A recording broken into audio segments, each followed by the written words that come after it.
Hello everyone, welcome to our YouTube channel. We are continuing our series of 10 MCQs every day.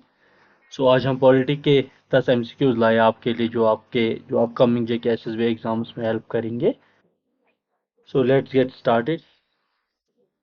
So question number 1 is by which of the following by which amendment of the Indian Constitution the word socialist and secular were added to the preamble. Preamble जो होता है preamble Indian constitution का, उसमें से जो एक ही बार अभी तक प्रेम्बल जो इंडियन कॉन्स्टिट्यूशन का वो अमेंड हुआ है, और वो कब अमेंड हुआ है, कौन से अमेंडमेंट एक्ट से हुआ था, और जिसमें कौन कौन सा वर्ड ऐड किया था, socialist and secular, and one more word were added, that is integrity. Integrity भी ऐड किया गया था इसी में. सो कौन सा अमेंडमेंट है? Option B, 42nd constitution amendment act, which is also known as the mini constitution, क्योंकि बहुत सारे अमेंडमेंट के थ्रू किए गए थे हमारे इंडियन कॉन्स्टिट्यूशन में.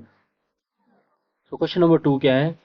When was the first law commission setup in India? पहला लॉ कमीशन कब सेटअप किया गया था इंडिया में? आफ्टर इंडिपेंडेंस के बाद जब हम देखते हैं फर्स्ट लॉ कमीशन कब सेटअप किया गया था, 1952, 1955, 1951, 1956. तो हमारा आंसर क्या आएगा? बी पार्ट, 1955 में ऐड किया गया था. 1955 में फर्स्ट लॉ कमीशन जो था इंडिया का वो सेटअप किया गया था. पहला क्या था? पहला क्वेश्चन था सिंपल सा, जो प्रेम्बल में कौन से अमेंडमेंट एक्ट के थ्रू प्रेम्बल अमेंड किया गया था, वो 42nd था, और फर्स्ट लॉ कमीशन कब सेटअप किया गया था?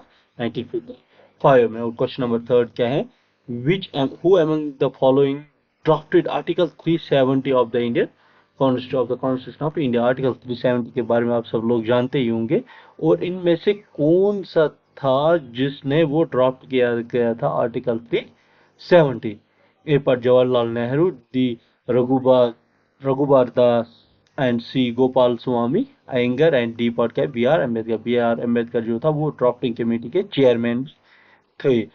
तो it was option C, Gopal Swami Ayyangar, not B R Ambedkar, क्योंकि जो जवाहरलाल नेहरू था उसने क्या, जो ड्राफ्ट कमेटी कश्मीर के रिलेटेड बनाई थी, उसके जो चेयरमैन थे वो गोपाल स्वामी अयंगर को बनाया गया था. वो उसको लुक आफ्टर देखे, और फिर उसने फिर आर्टिकल 370 को ड्राफ्ट किया गया. तो फिर क्या है इसी के साथ क्वेश्चन नंबर 4 क्या है? इन which year NITI Aayog came in existence? NITI Aayog की फुल फॉर्म क्या है? National institution for transforming India. National institute for transforming India. और ये इसने किसको रिप्लेस किया था? प्लानिंग कमीशन को रिप्लेस किया था नीति आयोग ने. प्लानिंग, और कब भी एग्जिस्टेंस में आया था? ए फॉर 2014, 16, 13 या 15. It came into existence in 2015 में. क्या एग्जिस्टेंस में है नीति आयोग, जिसने किसको रिप्लेस किया था? Planning commission. और नीति आयोग की फुल फॉर्म क्या है? National institute for transforming India. ये सब कुछ याद रखना है आपको, सब कुछ ये केसेस भी पूछ सकती हैं. सो फिर छोटी छोटी चीजें आपको याद रखनी, ताकि आपकी जो एग्जाम्स में वो कोई एमसीक्यू गलत ना हो. सो क्वेश्चन नंबर 5 के टर्म फेडरल जो है होता है वो इंडियन कॉन्स्टिट्यूशन में किस वाले पार्ट में मेंशन किया गया है? पार्ट थर्ड किसके रिलेटेड है? Fundamental rights. प्रेम्बल जो अभी हमने आर्टिकल 368, आर्टिकल 368 या कहीं नहीं. तो इसका आंसर क्या है? Nowhere the federal word has been used in the Indian constitution. Part third किसके रिलेटेड है? पार्ट थर्ड फंडामेंटल राइट्स है. पार्ट 1 क्या है? पार्ट 1 है स्टेट, जो इंडिया की स्टेट है उसी को डिफाइन करता है. पार्ट 2 क्या है? सिटीजनशिप. और पार्ट थर्ड क्या है? प्रेम्बल. पार्ट 4 क्या है? DPSP. And part 4 A fundamental duties के रिलेटेड है. Preamble, as you all know, preamble ये identity card of the Indian constitution. और आर्टिकल 360 किसके रिलेटेड है? जो भी अमेंडमेंट होते हैं इंडियन कॉन्स्टिट्यूशन में, वो किसके आर्टिकल, कौन पावर देता है पार्लियामेंट को वो अमेंड करने का? आर्टिकल 368. और जो फेडरल वर्ड है वो कहीं पे भी इंडियन कॉन्स्टिट्यूशन में मेंशन नहीं किया गया है. इसी तरह क्वेश्चन नंबर 6 क्या है? किस शेड्यूल ऑफ इंडियन कॉन्स्टिट्यूशन में डिस्ट्रीब्यूशन ऑफ सीट जो राज्यसभा में होती है उसको, राज्यसभा में कितनी सीट्स होते हैं? 50। सो कौन से अमेंडमेंट, कौन सा शेड्यूल ये बताता है कि राज्यसभा की seat, it is article schedule 4। Schedule 5 किसके रूल, स्पेशल स्टेट, जो स्पेशल ये स्टेट्स हैं उसके लिए शेड्यूल 6 भी, और शेड्यूल 7। और इसका आंसर क्या है, जो प्रेस्क्राइब्ड सीट्स जो होती है इंडियन कॉन्स्टिट्यूशन में, वो किस शेड्यूल के, जो सीट्स राज्यसभा में एलोकेट किए जाते हैं वो किस शेड्यूल के थ्रू गए, schedule 4।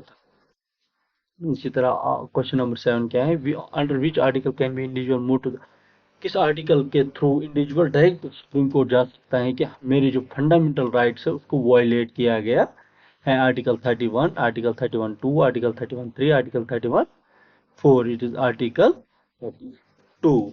And supreme court can issue writs है habeas corpus, mandamus, certiorari, quo warranto and prohibition. So article 32 के under article 32 is, that's why B.R. Ambedkar said that Article 32 is known as the heart of the Indian Constitution, under which any of the citizen can go directly to the Supreme Court for their violation of fundamental rights. And question number 8 क्या है, concept of concurrent list in Indian Constitution is borrowed from, जितने भी जो भी जहाँ से भी, जैसे फंडामेंटल राइट्स यूएसए से बोरो किया है, इसी तरह बाकी चीजें जो जहाँ से भी बोरो किया, वो डीपीएसपी रशिया से किया है, वो सब देख लेना इंपॉर्टेंट है, जीके भी पूछ लेती है। तो यहाँ पे हमें बताएं कंकरेंट लिस्ट, कंकरेंट लिस्ट का मतलब क्या हुआ, जिसमें 3 लिस्ट होती है, state list, union list and concurrent list. State list के बारे में क्या है, जिस स्टेट कानून बना सकते हैं। यूनियन लिस्ट क्या होती है, जिसमें सिर्फ यूनियन कानून, एंड कंकरेंट लिस्ट क्या होती है, जिसमें दोनों कानून बना सकते हैं। लेकिन अगर अब मानो कोई कंकरेंट लिस्ट में कोई चीज मेंशन है, लेकिन उस स्टेट ने भी कानून बनाया और यूनियन ने भी कानून बनाया, तो वहां पे क्या होगा, जो यूनियन कानून बनाएगा वो प्रिवेल करेगा। सो इसका आंसर क्या है, जो क्वेश्चन नंबर 8 का ऑप्शन डी, ऑस्ट्रेलिया से हमने बोरो किया है कंकरेंट लिस्ट। दूसरा क्वेश्चन नंबर 9 क्या है, who has the power to create all India service, इनमें से किसके पास पावर है, वो क्या ऑल इंडिया सर्विस क्रिएट बना सकते, जैसे IAS, IAS, IPS, IFS, they are all India services. Supreme court, parliament, council of ministers या prime minister, it is the parliament who has got the power to create an all India service.